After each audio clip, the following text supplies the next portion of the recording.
Drytron, and you guessed it, Marin says the rogue category is looking amazing for this event.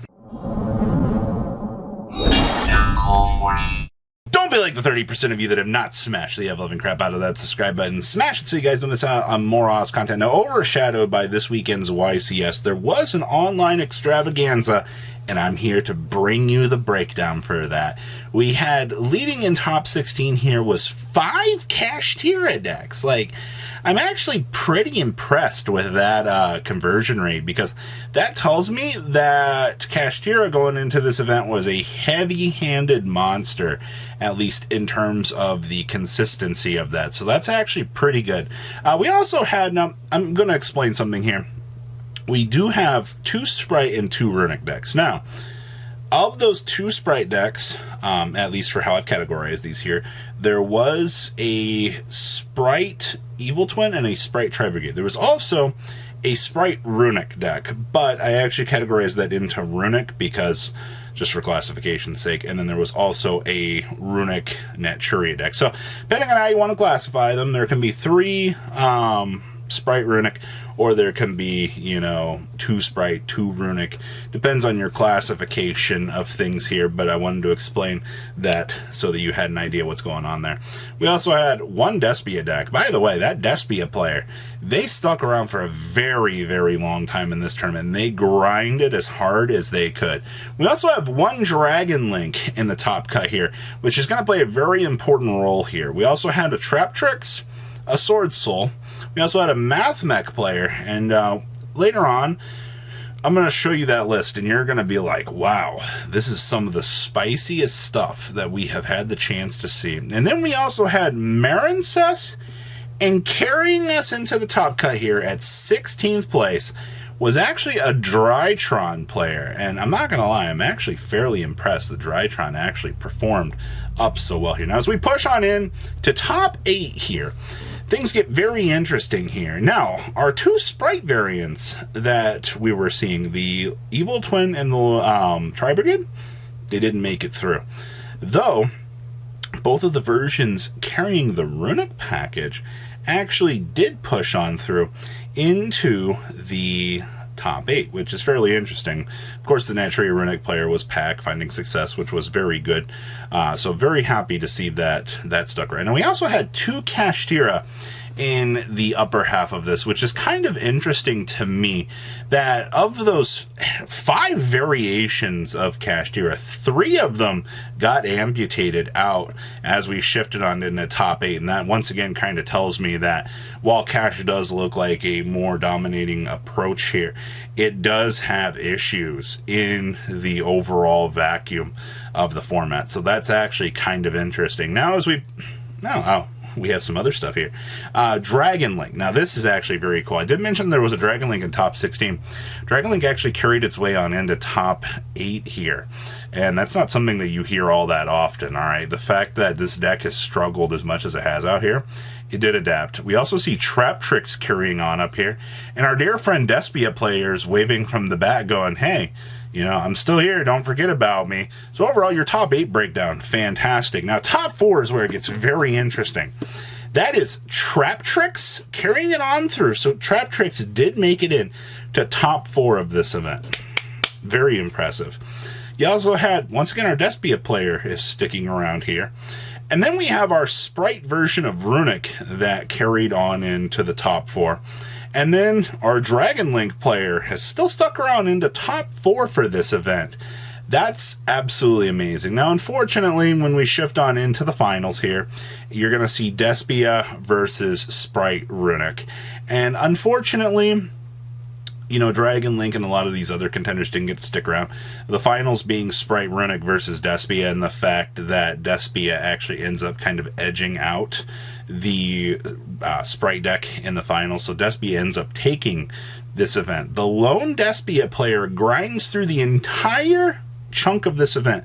But I mean, Dragon Link, you have Traptrix, you have so many cool things that were moving in this event that it really just caught my attention overall. So that's really awesome. We're going to pass on over to deck list now. All right, for top 8 for this event here, we actually have Kashtira good stuff here. Now, my understanding about how this has kind of been working in the format is, I mean, this deck is just very, very strong. You got to make good counterplay choices to the metagame, or you're just going to kind of lose. It's kind of like the sad reality of it. But I will tell you that your Lance defensive options with this deck, absolutely amazing. All right, like having this card be as a protection force for you to make sure that you can maintain zone lock and other things is very strong. Hand trap choices for this are really good. I do like the Ghost Mourner and Moonlit Chill in here. The Pot of Prosperity for toggling. We are not playing the Infinitrack in here. I also see that we are playing a Garuda down here in the extra deck. Well, that's kind of interesting. Overall, though, I like what I'm seeing here. Like, for a majority of the most part, this is pretty good. Also, the fact that sent to the graveyard. Shenanigans on watching your Exceed materials get punted while they're face down. Interesting. All right. Hey, look, it's Sword Soul. What specialties are we bringing to the table? I mean, playing the triple Book of Eclipse so you can actually have some defensive options. I don't want to lose the game to something really, really random. Like, let me tell you, the amount of times that you've played this deck and you're like, oh no, like, I don't have a defensive option. What am I supposed to do? Well, it's just kind of unfortunate, but you do have to play the book. Heavenly Dragon Cycle is also very much moved back into the realm of this deck, this format. I will tell you that Heavenly Dragon Cycle has been one of the best things. Your standard 10E package is fine. Double Vishuddha, I might feel a little bit weird to some people, but this did work out here. And then, of course, we also have triple copies of good old Anti-Spell Fragrance here to do the rest of the job for us. Like I said before, do not underestimate how good Anti-Spell Fragrance is in this format. Like, this card is a free blowout to just win you some free games, and a lot of people don't seem to really understand that. Next up here, we have our Dragon Link deck. Wow, this deck really carried its weight, man. So far in the rabbit hole, it's amazing. Yes, we are playing the Chaos Emperor Pendulum. We are playing one Baldrake, one Jerusalem, your triple Magna Hut, and your Saronir with your standard Bysteel package in here. That's going to be something very, very much to consider here. It's just, we're not going as hard. You got to remember, Magna Hut is still this deck's lifeline. Like, it is still the thing that does get you the ability to toggle for any dragon, and you do kind of have to rely on that. So, it might not be something you want to hear, but it's still doing its thing. Of course, the triple Book of Eclipse for defensive options. Yeah, really do love to see that.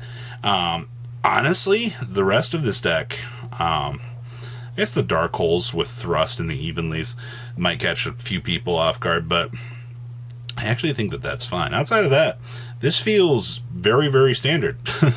And yeah, all right. Next up here is Trap Tricks. Okay.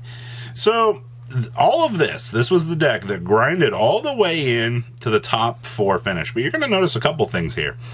You're very hand-trapped out of your mind here. All right, you're on triple Ash, triple Effect Veiler, and triple copies of Nibiru, and you've greatly reduced your trap holes. I mean, you're on what? 1, 2, 5, 6?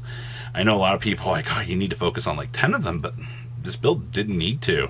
All right, it got the option to make it all the way into top 4, and it was the lone Trap Tricks player. It was a lot of grinding, I'm definitely sure of that, but you can definitely tell that this was designed pretty strong down here. Also, the fact you have a very strong equalizer down here in case, you know, something starts to go wrong is very, very good. You know, in terms of budget options, I mean, yeah, the Pot of Prosperities aren't great right now, but this deck still feels very, very strong at the end of the day. So I like what I'm seeing here. This definitely opens up some interesting doors.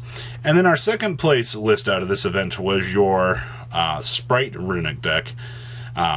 Holy tributes. We have triple Bigfoot. Oh, I gotta give a shout out to Jared's channel. I'll leave a link down below for those of you that want to listen to some of the option trees and things for bigger reasonings here. But we also had, yeah, your side deck is triple.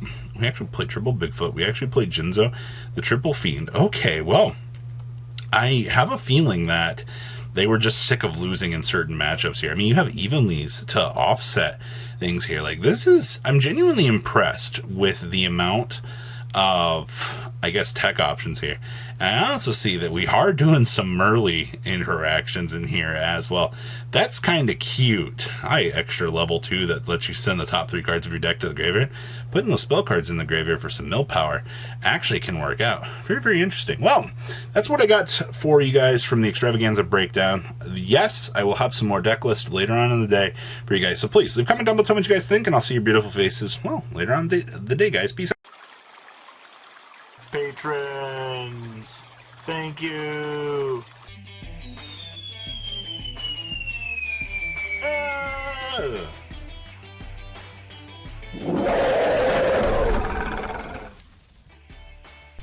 Thank you so much for watching. Check out these other videos.